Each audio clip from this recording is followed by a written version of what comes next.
Jinichi Sojo, Kyora Sazanami, two tyrants in Japan's crime underworld. One, a weapons dealer, the other an auctioneer. In terms of the narrative at this point in the story specifically, who is more important? Before we get into that, make sure to like the video, subscribe to the channel, and comment any video ideas you'd like to see me make. Thanks, and enjoy! Now, if you thought this was going to be a straight up versus battle involving power scaling, my apologies.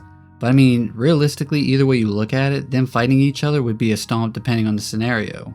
If it's just Sojo with his Cloud Gouger versus Kyora in his normal state, Kyora gets cooked. Remember, sorcerers can fight back against storehouse registration, so Kyora wouldn't be able to trap Sojo in the storehouse. But if you give Kyora his Magatsumi power by proxy against Sojo, then Sojo would get cooked. In this regard, you have to remember what Kyora was up against during the conclusion of the Rakuzaichi. Now that we got that out the way, let's talk about something that matters more to the actual series, that being narrative importance. More specifically, the narrative at this specific point in the story, which I'm recording this right after chapter 99. So I ran a poll on the Hishaku Hideout account as well as my own personal Reddit to gauge the community's opinion on the matter.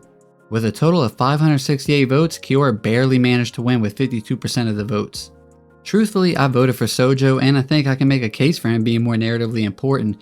But that being said, I think it's interesting just how close it is. I can't hate on anyone who sides with Kyora though, because his contribution to the story can only grow, whereas Sojo's contributions will most likely remain as they are now.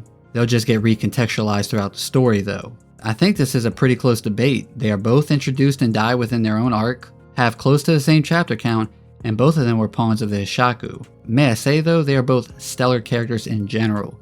Great villains to start a series off. Let's start looking at their contributions, starting off with Sojo first. The main contribution here would be his influence on Chihiro's ideology and how Chihiro views the enchanted blades holistically.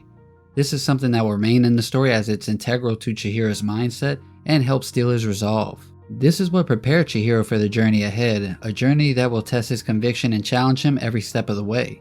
I don't think anyone can argue this contribution alone is massive, but it's also the realization that anyone can wield an enchanted blade. Okazono calls back to this during Yura and Chihiro's first meeting in chapter 31. Sojo showed us the first enchanted blade in general and what a battle looks like between two enchanted blades. He has also proved that Enten can break other enchanted blades. Matter of fact, this is also massive. Sojo gave us Char, and you may even be able to argue he set the stage for Hakuri's admiration and his somewhat blind faith in Chihiro.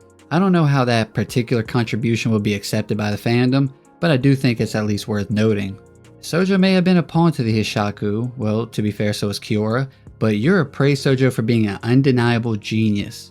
This was because of him being able to temporarily stabilize Datanseki to make the Datanseki stones.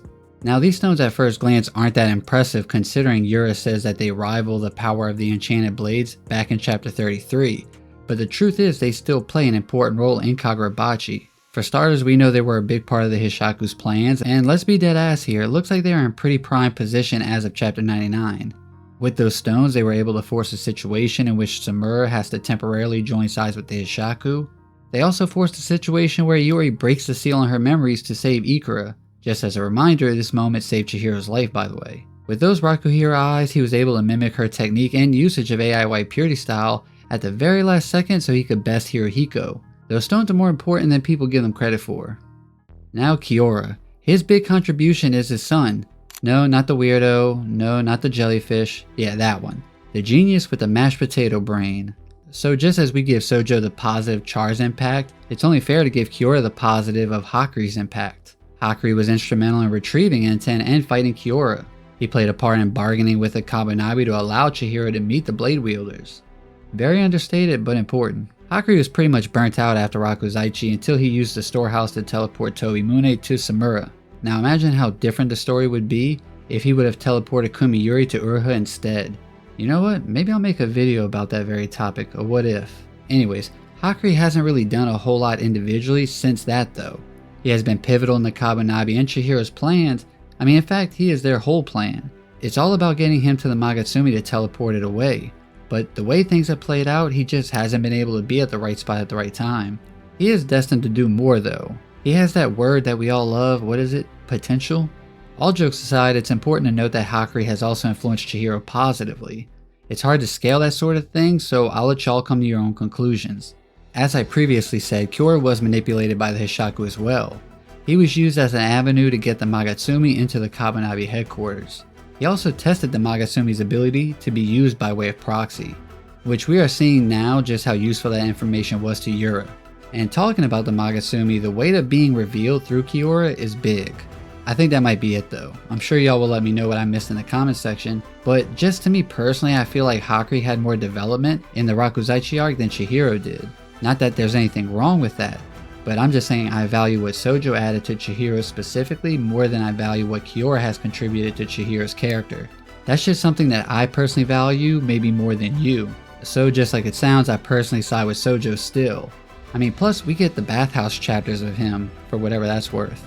But let me know who you think is more narratively important in the comment section.